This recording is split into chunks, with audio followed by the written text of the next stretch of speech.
तो लाल कुआं में मतदाता सूची के विशेष गहन पुनरीक्षण यानी एसआईआर को लेकर राजनीतिक बयानबाजी तेज हो गई है।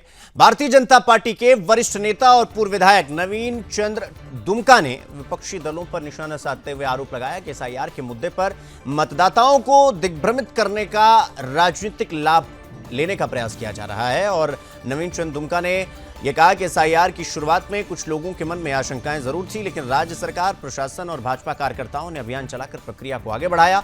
उन्होंने दावा किया कि सोशल मीडिया और अन्य माध्यमों से लोगों को एसआईआर की जानकारी दी गई और प्रक्रिया में उनकी सहायता की गई। भाजपा नेता के मुताबिक अब तक एसआईआर का 80% से ज्यादा कार्य पूरा हो चुका है। उन्होंने दावा किया कि इस दौरान आम जनता को किसी तरह की बड़ी परेशानी का सामना नहीं करना पड़ा है।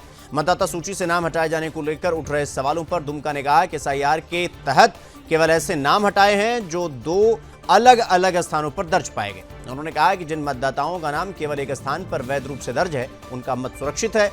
किसी वैध मतदाता के अधिकार को प्रभावित नहीं किया गया है। उन्होंने विपक्ष के उन आरोपों को भी खारिज किया जिनमें मतदाताओं के नाम काटे जाने की बात कही जा रही है। दुमका ने लोगों से अपील की है कि वो किसी भी तरह की अफवाह पर भरोसा न करें और मतदाता सूची से जुड़ी जानकारी केवल अधिकृत माध्यमों से ही प्राप्त करें। एसआईआर की प्रक्रिया के बीच लाल कुआं में सियासी आरोप प्रत्यारोप आने वाले दिनों में और तेज होने के पूरे संकेत हैं।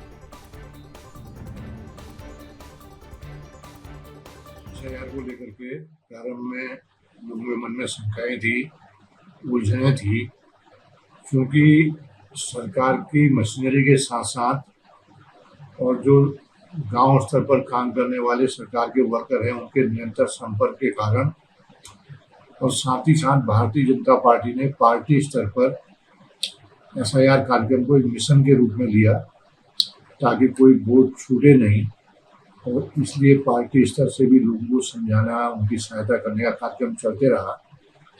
उसके बाद जब नोटिस आए तो थोड़ी फिर घबराहट जैसी हुई, लेकिन करीब 25 दूरस्थ और बस्ती स्तरों पर, कुछ गुजर बस्तियों में और जहां पर सामान्यतः मीडिया, सोशल मीडिया की अप्रोच नहीं होती है, उन जगहों पर मैंने लगभग 25 स्थानों पर इस विषय में चर्चा और समीक्षा की।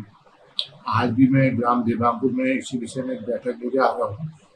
लगभग नोटिस के भी जवाब जो है वो वापस हो गए हैं और सामान्यतः कार्यक्रम बहुत स्मूथली चल रहा है।